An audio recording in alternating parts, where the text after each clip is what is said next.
Welcome to the Built to Scale series Outside Marketing, bringing you quick, actionable episodes to help move your business forward. Here's your host, Craig Severinson. What's up? Welcome to episode 12 of Outside Marketing, the show where we answer the question, how do you build a thriving business without sacrificing your personal life? And today we're going to talk about how you can get ROI from your marketing almost guaranteed by just switching a couple of the ways you think about your marketing. I'm Craig Severinson, and if you're enjoying this, please check out builttoscalehq.com. That's where you can watch the Built to Scale podcast. You can get more resources. You can see how to work with me, all that great stuff at builttoscalehq.com.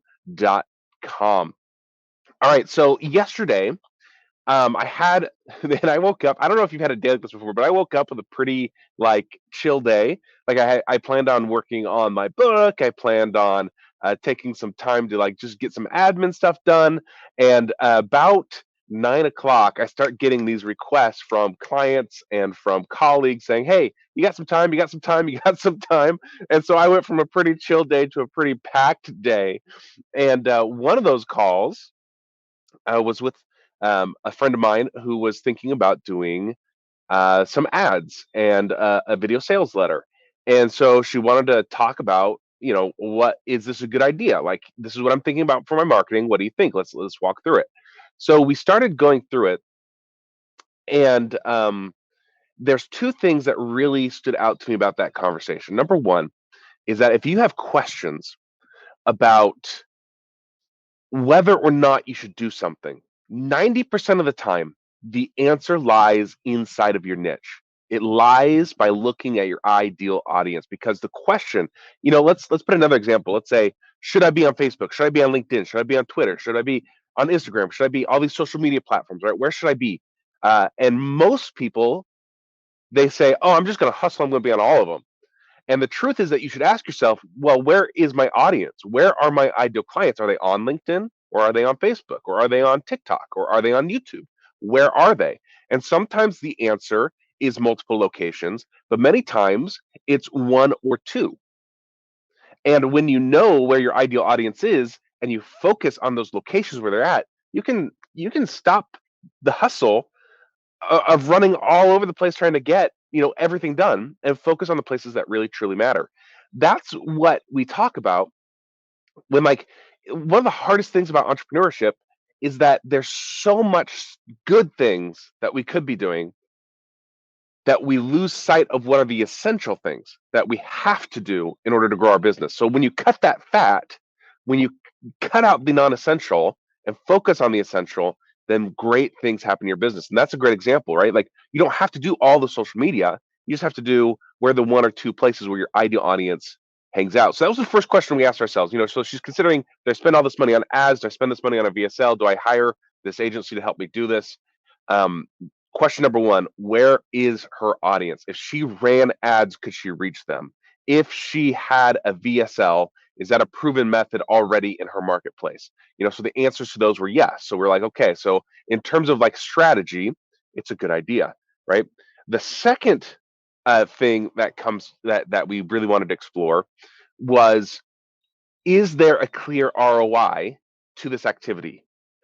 And this is something that happens all the time, especially with new entrepreneurs, where we pay for marketing, but there's no clear pathway to go from the marketing we're doing to the result that we want, to getting clients, right? Like, we put up all this money and we'd say, okay, do blog content or do a podcast or do whatever it is, right? And we're putting money out there and we're getting all this visibility maybe, but we haven't mapped out, how does it go from getting attention to having a paying client? And when you don't know that pathway, there's no clear ROI. Your marketing dollars will always be a waste of money. It'll always be a lottery, a gamble, right? Are you going to make money?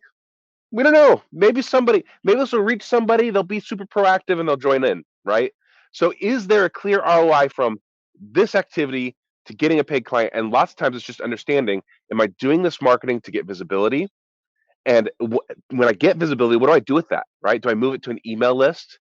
Do I move it to a live event? Do I move it to something else, right? So what's that first step? Sometimes it's saying, okay, this marketing activity is all about lead gen. So are people signing up for phone calls? Are they visiting my landing page, right? When you know the pathway from I'm paying for this marketing to I have a paying client, then you can start tracking, you can start pushing, and then it makes a lot more sense in terms of decision making. Should I do this or not? So that was the second thing we talked about with my friend was, okay, you're going to do this VSL. Is there ROI? If you invest this money, you invest $10,000, $20,000 into ads and into a VSL, is there going to be ROI? And mixed up in there was other conversations we had too about her offer. Is this the right offer? Is it a scalable offer? Can you do this and actually make the amount of money you want to make? And on that line too, if you don't have a proven offer, paying for your marketing is always a risky thing. If you don't sit down and say, okay, I've sold this offer 10, 20 times already. I know people want it. I've got it dialed in. I'm committed to it internally. I like this offer. I'm going to do it. You're not going to have success if you pay, money for ads onto something that's not already proven out. I like to think of ads and paying for marketing like gasoline on a fire. If I just pour gasoline on a match, nothing happens, right? It's just gas on a match. And if we let it sit there, the gas will evaporate. Eventually, the potential will go away, right? I just wasted a bunch of gas. But if there's a flame, even if it's just one match that's on fire and I pour gas on that, boom, explosion, right? It gets really, really big. So that flame, no matter how small it is your offer proven out? Have you done the work? Have you sold it? Are you committed to it to know that if you put ads on this, that it's going to actually turn around and get you clients? Okay, so that was kind of like I was going to go for two. That ended up being three kind of disjointed ideas about how I think about where do I spend my marketing dollars, right? So number one, where is my audience, and making sure that I'm focused on always, always, always going after my audience. And honestly, again, that is the question I ask myself whenever I think about any marketing activity. Should I speak at this conference? Should I go to that conference? Should I do this networking event? Should I do a live LinkedIn video? Is my audience there? Yes or no, right? If the answer is no, don't waste your time. It might be good, but it's not great. It's not essential, right? Number two was make sure you know the pathway to ROI with your marketing, right? Don't just spend money in marketing.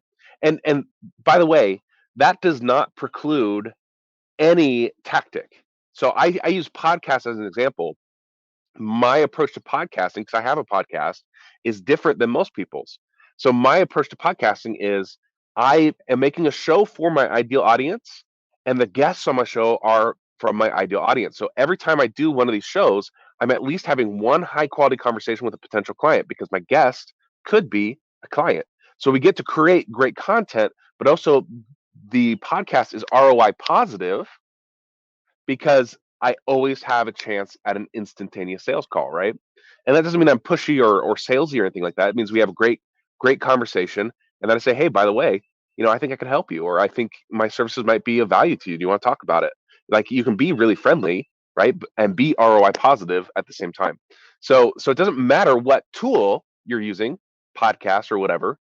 What matters is there a pathway from doing that activity to getting a client, and do you know what it is and can you work it, right? And then number three was your offer. Make sure you've got a scalable offer. Make sure you're committed to it. Make sure it's proven out before you start spending money on it. If you are not at that point yet, you know what you need to do? Just go talk to people.